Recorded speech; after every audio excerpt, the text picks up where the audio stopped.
Mechanical होते, तर ती इशनी डेपोमध्ये काम करत होते. तर मी उतरलो ते इशनीमधनं आणि मी त्या इस्माईलबाईच्या त्या डेपोमध्ये गेलो.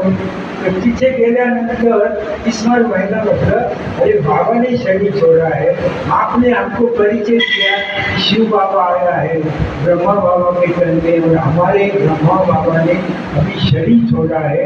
ड्रामा में इतनी बड़ी मोमेंट हो गई है, बाबा ने शरीर छोड़ा है और आप क्या इसकी रिपेयर करते बैठे हो. चलो मतलब है आप क्या रिपेयर करते बैठे हो, चलो मधुबन को. अरे बोले मेरे भी ठीक थी, लेकिन हमारा मैनेजर डेपो मैनेजर छुट्टी नहीं दे रहा है. डेपो मैनेजर छुट्टी नहीं दे रहा है.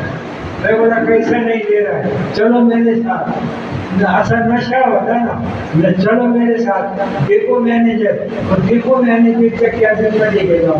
डेपो मॅनेजरच्या कॅबिनमध्ये गेलो आणि मी गेल्यानंतर म्हटलं की साहेब यांच्या बापाने शरीर सोडले म्हटलं, यांचे वडील गेले म्हटलं आणि यांना जायचंय म्हटलं, तर तुम्ही सुट्टी कशी काय देत नाही म्हटलं. यांचे वडील गेले आणि तुम्ही सुट्टी देत नाही. नाही नाही म्हणे वडील गेले का मला काय माहिती म्हटलं. दादा दादा म्हणते दादा आणि पटापट ते म्हणजे आता आता दहा म्हटले तर अर्ध मंजूर समजलं ना. आणि लगेच त्यांनी काय केलं, मंजूर केला अर्ध. आणि मग आम्ही इस्माईलबाईंना घेऊन गेलो. मी शिवाजीनगरला आम्ही उतरलो आणि मग इस्माईलबाई काय करते की देखो बाबा मेरे पास एक ही ड्रेस है, इधर जाने का ये है, मेरे 3-4 ड्रेस तो घर में ही पड़े. पुण्याला ते राहत होते, 3-4 ड्रेस मेरे घर में ही पड़े हुए हैं, तो क्या करता हूँ मैं कपड़े लेकर के आता हूँ, घर से कपड़े लेकर के आता हूँ. तो नहीं नहीं नहीं मेरा गृहस्थियों पर बिल्कुल विश्वास नहीं.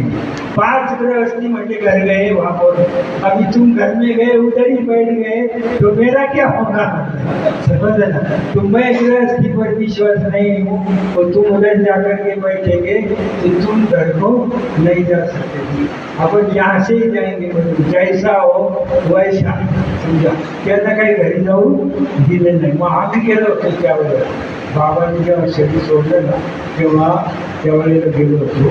तर बाबांचा पाठ कसा असतो आम्हाला प्रॅक्टिकली त्यावेळेला पाहायला मिळालं की साकारचा पाठ कसा क्लोज होतो आणि आकारचा पाठ कसा असतो. त्यावेळेला संदेशी सुद्धा ट्रान्समध्ये जात नव्हतं. ते ज्या संदेशी असायच्या ते ट्रान्समध्ये जात नव्हत्या. तेव्हा आता करायचं काय, बाबा आणि शरीर सोडले, आता यज्ञ कसा चालणार.